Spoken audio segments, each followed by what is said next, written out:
I kind of wish that was already recorded, so everyone could have heard. It was essentially a check-in with where we were at, anyways, right? As we were trying to figure out um, what we're going to talk about today. So why don't you just check in quickly? Okay. Let everybody know where you're at, where you're Yeah. coming from. Well, I was just saying to Ian that yesterday we were at my little anxiety button, which I started to honor more often that it's there. Just talking about what are we going to chat about today. But what it opened up, and this would be my check-in, is that there's a pattern that I started to see this last week. I mean, I thought might be interesting for us to ping off of today in our podcast. So that's what it opened up for me was, oh, there's something here that might be fun to test drive with Ian. So doing well. Awesome. Um, and I think I'm realizing how quick it is to return to old habits. And I was referring to you as my alarm clock, like topic, topic, topic, topic, and all I want to do is just hit the snooze button and just deal with my day-to-day things that I've got going on, because it seems to have gone back from nothing to have to do to everything to have to do again. So I haven't given any thought to the topic. I intended to, even though we decided on it. Was it last night? I thought I'll have time in the morning. I'll have time to like to spend like a half hour to myself and just think about the topic. No. Hit the snooze button. Stayed a little sleep a little longer, and then the kids need things and need to get going, and yeah, so time just kind of melts away somehow. So, but other than that, I'm good. It's just I've got back into the swing of things already, and I kind of don't want to. Mm-hmm. But this is fun, and I'm curious to see where this goes. I'll bring up the banner. When the timing is right, it will be the right time. Karen, tell me about this timing. Yeah. So I looked. I thought, where did I get this saying from? So yeah, when I sent it to you, and I googled it, thinking, well, someone has given this to me. There's a quote somewhere, and it was the only thing I could see was a biblical reference. Mm. Yeah, it was fascinating for me that that's the root of this particular saying that I've said more than once in my time. But last week I was in a place where I had two competing things I needed to pay attention to, and two opportunities totally opposite of they weren't even the same. So I had to make a decision because I couldn't do both. And so I wrote the person. It was an opportunity to go into a coaching contract, but I recognized at this time that it just wasn't the right time for me. That it wouldn't be fair to the person. It wouldn't be fair to me. It just wasn't. My gut was saying this isn't what you need to do and focus on right now. So I wrote the email, explained my situation, and finished with that sentence. And it felt really complete. It felt like, okay, I think I understand this at a deeper level. That there is always a sense of timing. We have a clock that tells us the time, but there's this rhythm and timing in your life of what is it that I. It's interesting that you talked about there's so much going on in your life. Choosing that, okay, I need to discern. What can I let go of? What is the right time? That was so that kind of what started me thinking about, I'm noticing this. This was a practice I had in the past. I kind of let that one go. And I feel like this is a good time for me to bring this one back on the table. I have a second part to that, Ian, but I want to Sure. check in with you. And when I say that, what's resonating or not with you? Well, it's reminded me of the few things I wanted to ponder. So they're not fleshed out yet. They're half-baked thoughts. But a couple of things that it raises in me is like you can't rush someone. Mm. And oftentimes when we're in our coaching work, or we're teaching people how to coach in their worlds, in their conversations, there's a want wanting, a desire to have that person that you're coaching get the place they want to go.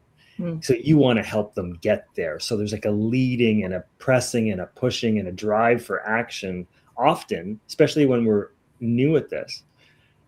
But you can't make it the right time for that person. So just for me, it's a reminder of having to back off, that it's not for me to do. It's not my journey, it's theirs. And to sit back and allow that person to explore what they need to explore, figure out what's getting in their way, and let them decide when the timing is right for them to do the thing. So that's the first thing that it kind of wakes up in me as you're talking about this.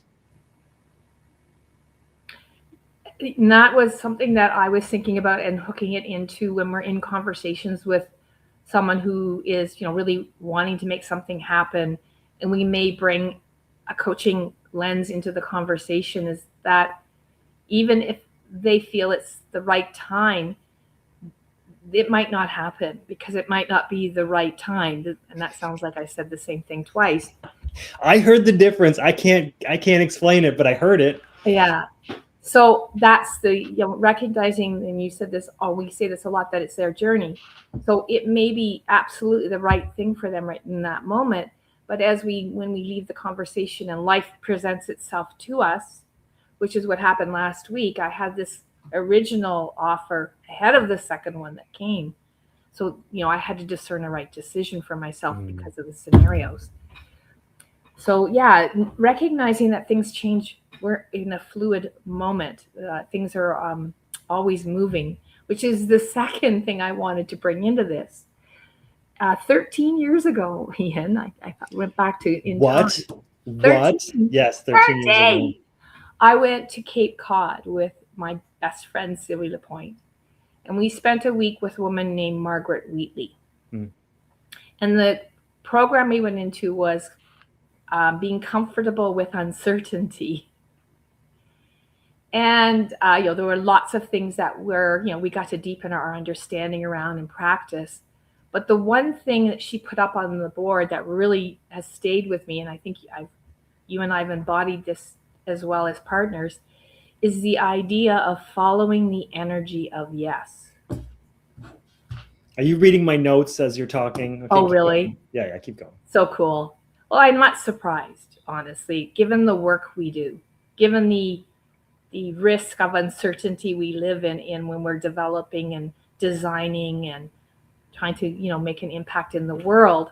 And that's kind of the way she talked about, is that, when we are in a place where we want to make a shift in ourselves or in an organization or in a community or in the world, being comfortable with uncertainty and just to follow the energy of yes.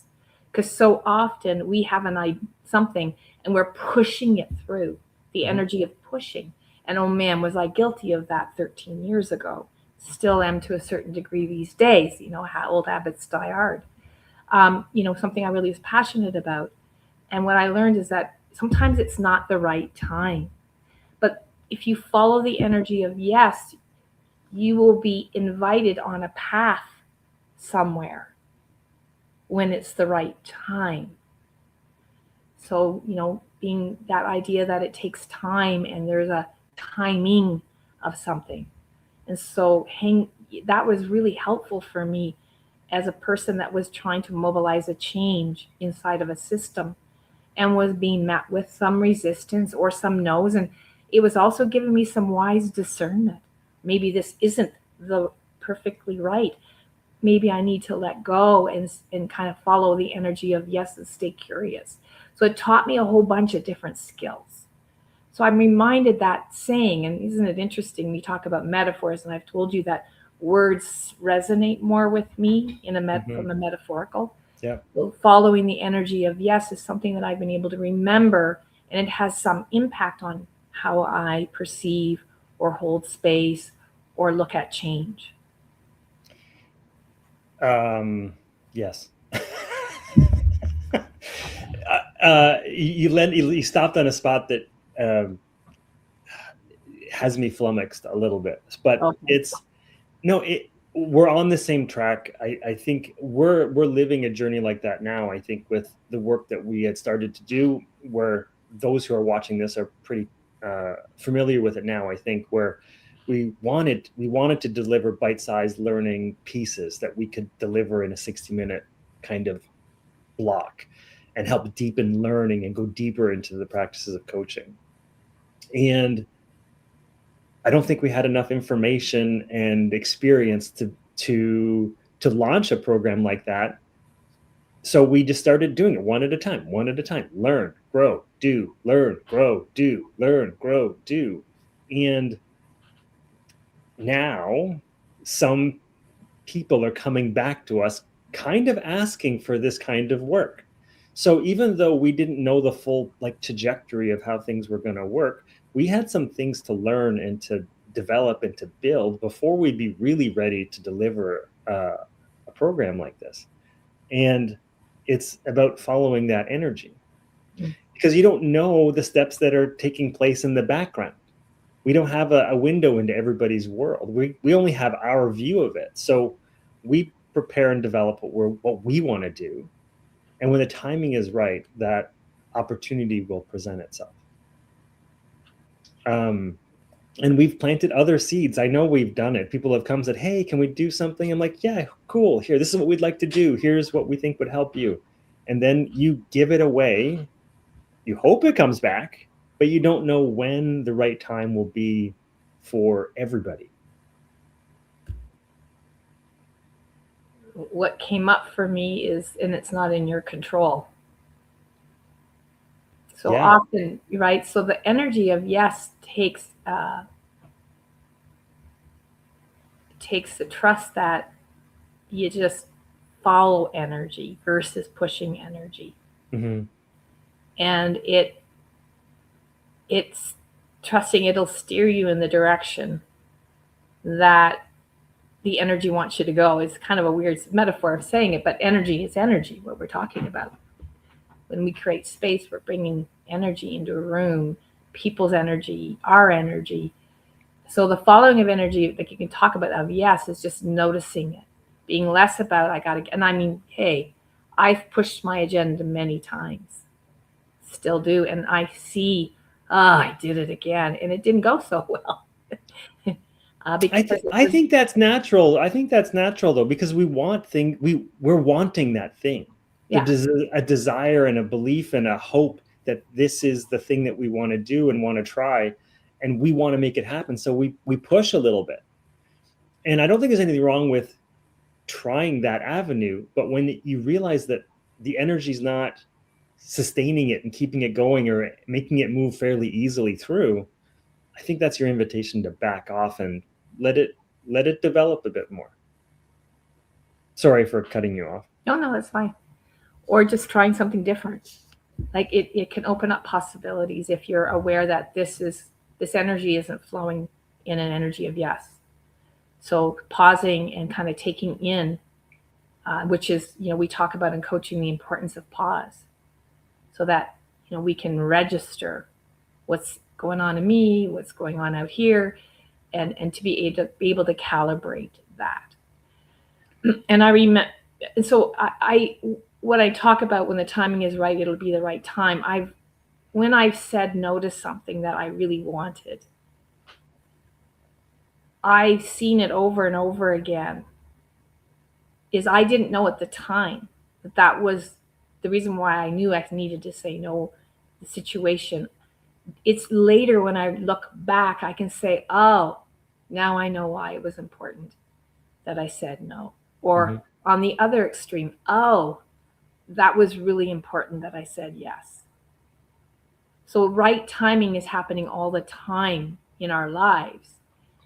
And when I say, I think more importantly, when we have to make choices and maybe say no to something that we wanted to do, it's another way of saying that just, no, it's not the right time. And if it's meant to come back to me, it will. It will show up again in some way, shape, or form. So that takes a leap of faith to just trust that, yeah, it's not meant to be right now. I know that.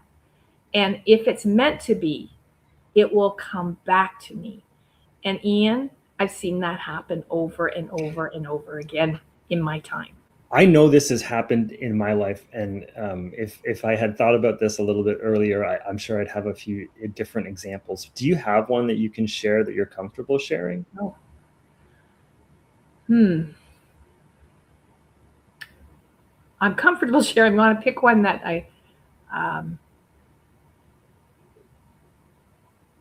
okay, so when I was in the National Managers Community work, I went back to I was in an assignment, so they're temporary for those of you that don't know the government lingo. So I got into an assignment, I was doing some really cool work. And one time I was pulled back by my deputy minister to do some work there for her. And so at first I was really kind of like, ooh, this is disappointing. And I did go back, and what happened was there was a lot of unfolding that happened in the national managers community.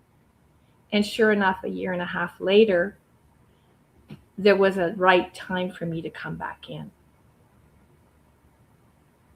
So it often happens when, and I wasn't even sure if I wanted to go back. But when that opportunity came back to me, all of the conditions that were set up, and it was designed because they needed a certain thing, was totally to align to what I wanted to do. Mm-hmm. So I don't know if that's a good example, Ian, but it was not in there would be another interesting thing. It's off. I said it's not in your control, but it cycled back. Even though I grieved the loss of that opportunity in the NMC and came back to my organization, it came back around. Mm-hmm. I've seen those situations over and over again in my life where the opportunity that I may have been taken away from me, or I said no to, and I really kind of think that was something I really enjoyed. It cycles back to me. What about you? Anything come up for you? Well, the way I look at often at a lot of these things is you don't have all the information when you're going through it. But when you're well beyond it, it's easier to look back and see the trajectory and how those pieces had to interlock for things to actually happen. Whether that be my failed marriage, my almost failed marriage with my actual wife, or my current wife, and then our reconciliation, and then blossoming of our relationship with our kids and everything. I can't understand how all of those things could fit together the way that they did and how they unfolded. And even though I had some of the kind of the hardest times of my life throughout that, they had to be there for me to learn the lessons I needed to do to be able to get to where I am. So there was a lot of right timing that happened in there, and I'm not privy to all of it. It's not just me and my right timing. It's Julie and her right timing. It's her parents and her parents' right timing. There was so many different interconnected things that I couldn't know. And I probably still don't know 90% of it. I'm only seeing pieces from my perspective and from her perspective and what people have shared with me. So trusting in that energy of yes, I think is critical, and not trying to set an expectation that it has to happen in a certain period of time. It just might be a longer path that you're on that you're not seeing all the pieces. So there was something else that popped up earlier, and it was this idea of hesitation.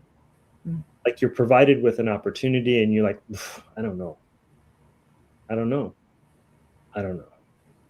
And I think part of that, the timing is right when it's the right time, has to do with not having all the information that you need for that decision to be easy. And I've found when that right piece comes up onto the table, it's like, oh, yes, I'm in. That's what I want. I just needed that one other piece of information. Now I'm good. So being okay with things not going the way that you want in the moment is fine and likely possible because you don't have enough information for it to be an easy decision.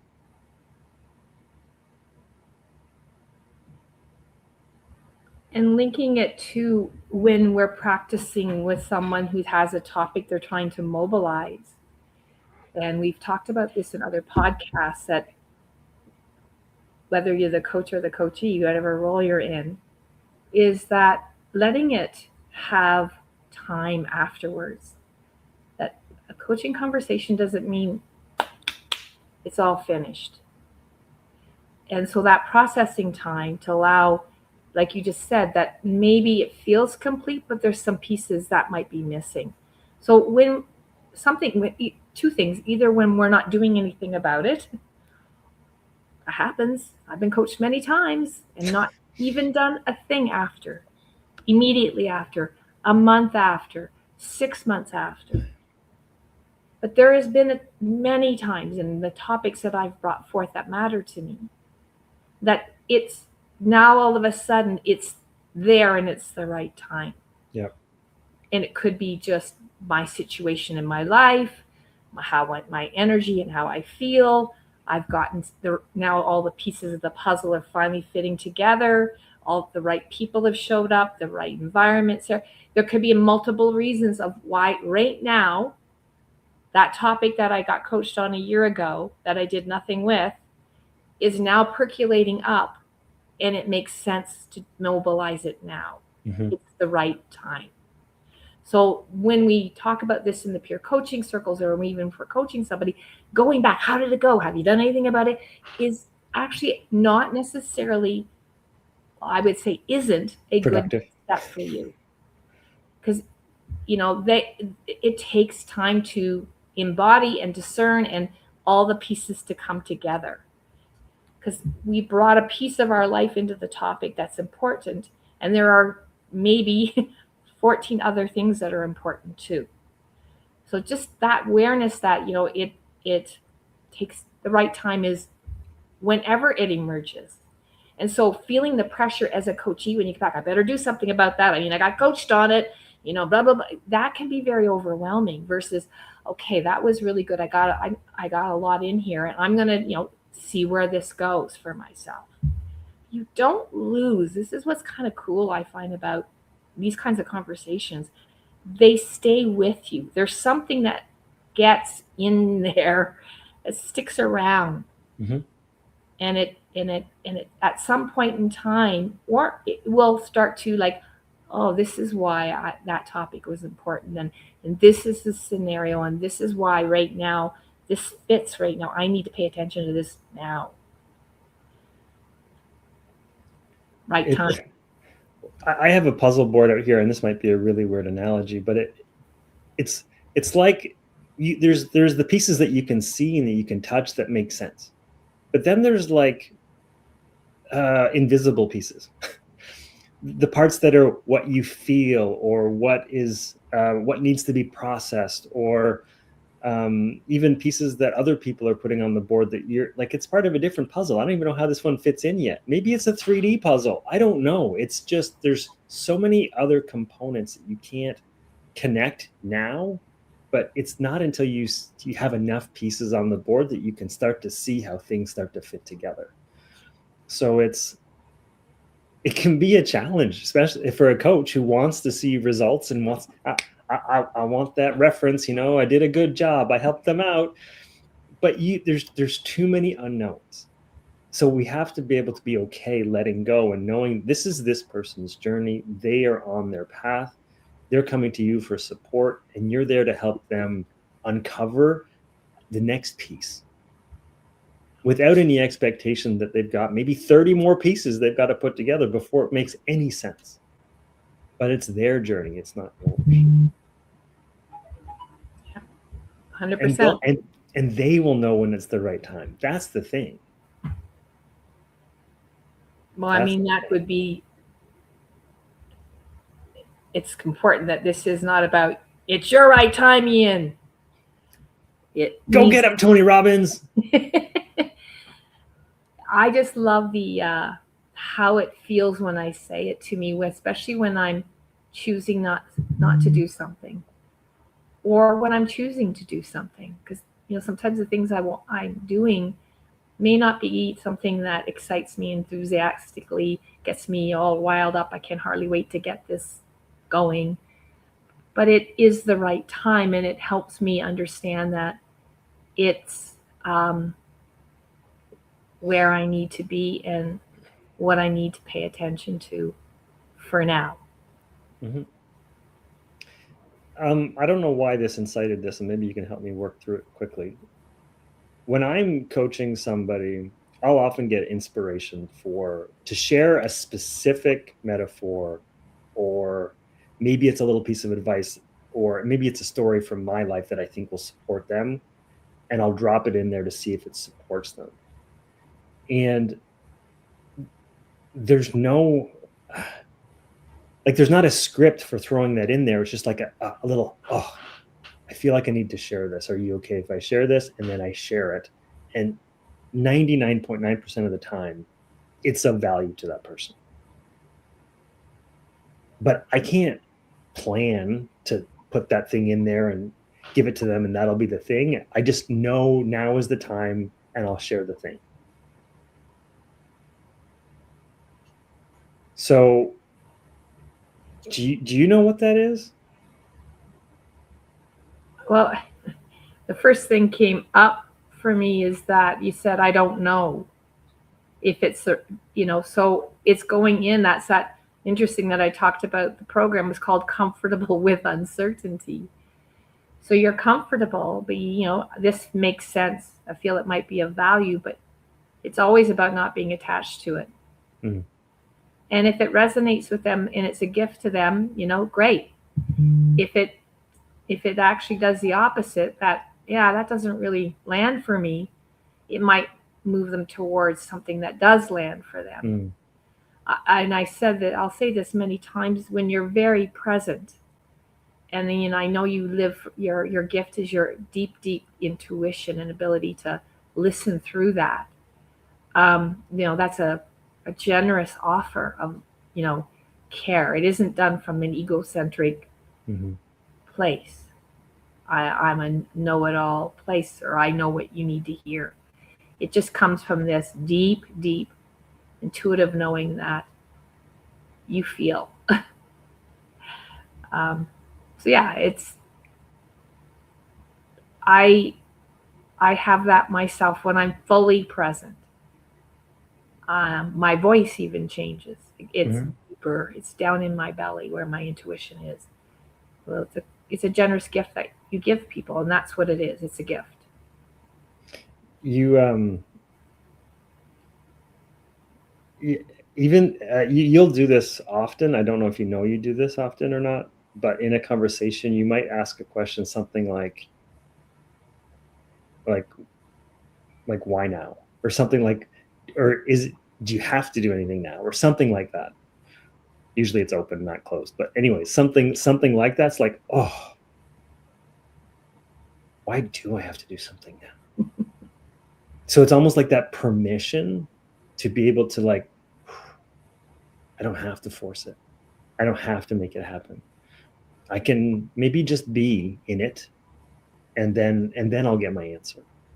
So I think I always find that a gift from you, because I'm wanting to get it done, figure out the action to be done with the thing that I'm struggling with, but being given permission, even though you're not giving me permission, but just asking the question about, does it have to happen now, is permission to not to do it now. And that takes off the pressure. That eases things off a lot. And I find the answers come quicker when I'm easy with it than when I'm trying to force it, which goes along with this idea of right timing.